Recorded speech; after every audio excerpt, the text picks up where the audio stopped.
there are some power lines are down. They're actually snapped like trees, these power poles.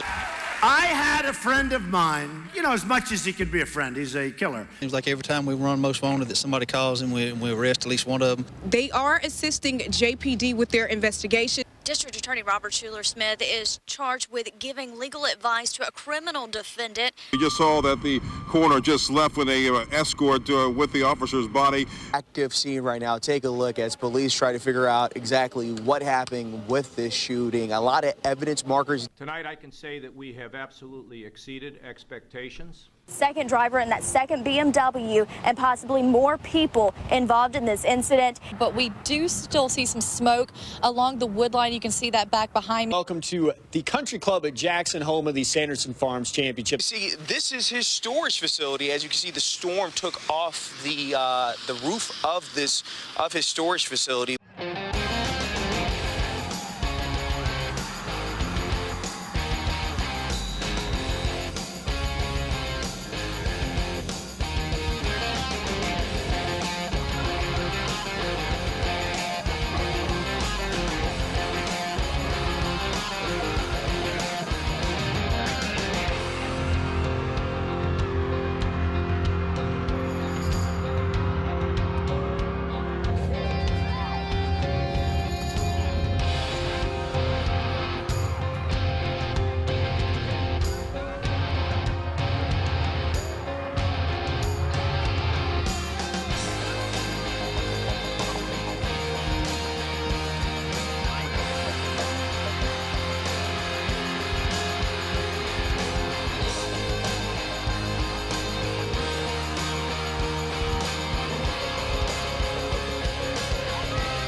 Hey, thank you, TJ and Andrew. We are live back in our favorite spot in the Grove. A little bit of an extra hairspray kind of a day. Misery for Mississippi State historically against Alabama continues tonight as the Tide have defeated Mississippi State. Everybody having a good time, and these guys taking a selfie. Called my daughter, told her, call 911. We's getting robbed around here at the Dollar General on McDowell Road. The family is not doing good at all, you know, especially with a tragedy like this when your loved one go to work and you expect for them to be saved on the job. Around 11:30 Friday morning, emergency crews responded to two men operating equipment trapped underneath gravel at Green Brothers Gravel in Crystal Springs. A dam caved in on the backside and released sludge, and if I'm not mistaken, sludge is waste product of washed gravel, basically dirt, mud. And to trap those two individuals. Emergency officials are saying the incident is a result of a slide. And because of the risk of another slide and severe weather rolling in, the recovery efforts have taken hours. We're trying to build a road to get there to help recover that equipment and those two individuals. Emmett Shorter is a 24-year-old father who has only been working at the gravel company for 8 months. His family says for them, the recovery is a slow operation. They are confirming that they don't expect nobody to be alive on all that stuff.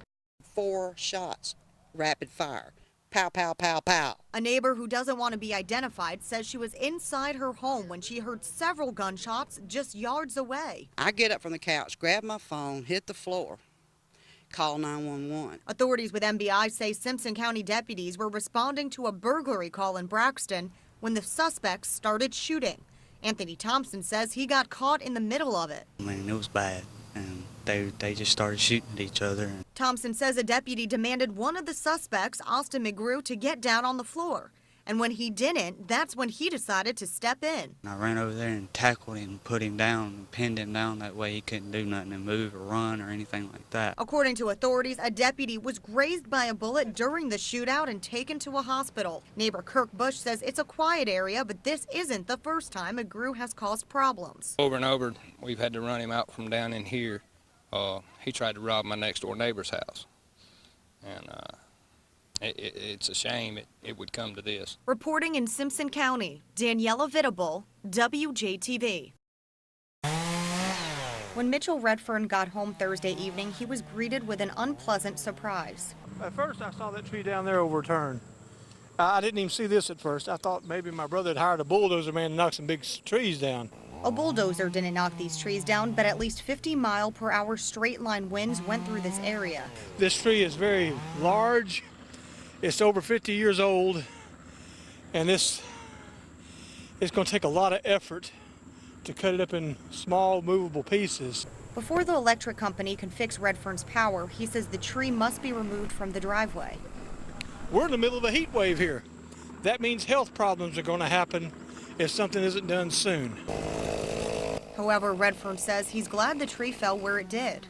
I'm mostly grateful that it didn't fall into the street and kill somebody driving up down the road in a car. A street over on Muse Road, shingles were torn off a man's home. And on Williams Drive, trees were uprooted, falling on top of railroad tracks. Joanne Plaster says she was home when she heard the strong winds blowing her things around. Everything flying off the porch, and I jumped up to see what was going on, and my rocking chairs were out in the yard, and this rug we're standing on was out there on the sidewalk. Plaster's family was at her home helping her fix 2 windows that were shattered by limbs. Power crews were out in the area for hours working, and they expect power to be back on by the morning. Reporting in Rankin County, Daniela Vitable, WJTV News Channel 12. Finish the drill, finish the drill. We're actually practicing for a national championship for the 12 and under class youth football. Getting ready to go and defend our SEC championship. So youth football, we started at the age of 6, and this particular group that we have now has been playing together since they were 6 years old, and they're now playing for a national championship. It's big for us in this city of Jackson, so we want to put on for the city and the state. For me, actually, it's like the best of both worlds because I've been his coach for 3 years, and it's a luxury for me to sit back and see the fruits of his labor. Teamwork. One of the most things I really love is how him and his teammates, how they really gel. What did he push? Here we start in March. I mean, it's a lot of hard work, sweat and tears, determination, and this is the fruits of their labor from the hard work.